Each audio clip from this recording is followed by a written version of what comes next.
Thank you for the invitation to deliver opening remarks for this important discussion. Transnational repression has been ongoing for a long time and has been overlooked by the states and the international community. This has exacerbated the vulnerability of activists in exile and re-victimized them. Transnational repression against activist protest movements, leaders, political opponents, journalists in exile, among others, is on the rise.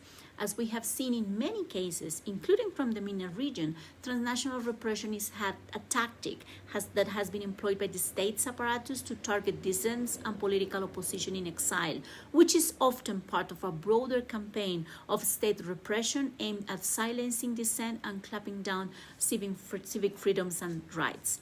Among the tactics used, I can mention physical targeting of dissidents in the host country, in some cases leading to murder, threats and intimidation, including against families members, kidnapping and abductions, revoking IDs and travel documents of activists while abroad, using repressive legislation and broad anti-terrorism laws to convict in absentia, and the list goes on and on.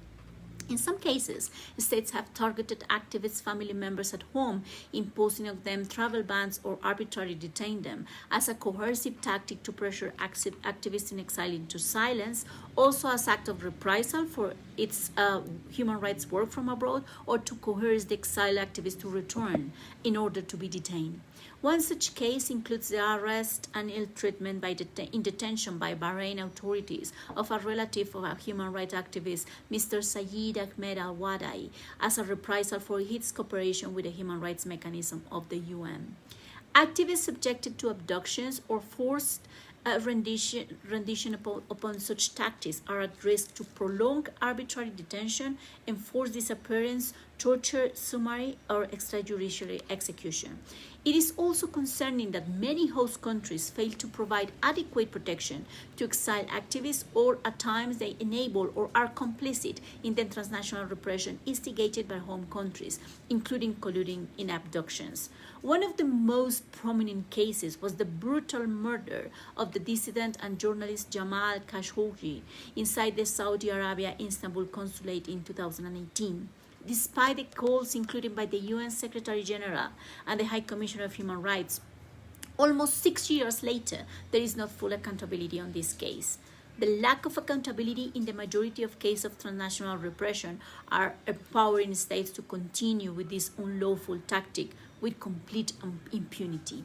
Digital technologies, while providing an opportunity for activists in exile to continue their public activists and join cross-border solidarity movements, have also facilitated transnational online repression and the expanding stigmatization of activists in exile. Digital threats and online violence have been used as a tool for expanding the reach of transnational repression, including the use of spyware, hacking and targeted digital surveillance, and state-sponsored intimidation campaigns on social media.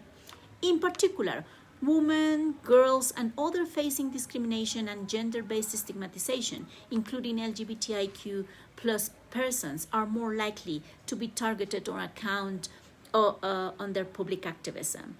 As hundreds of civil society activists, protest leaders, and human rights defenders have been exiled during persecution and threats of political repression, it is urgent to ensure they can continue safely advocating for democratic freedoms and rights at home. In this context, it is also urgent that the international community pay serious attention to this issue and put adequate measures in place to protect activists in exile.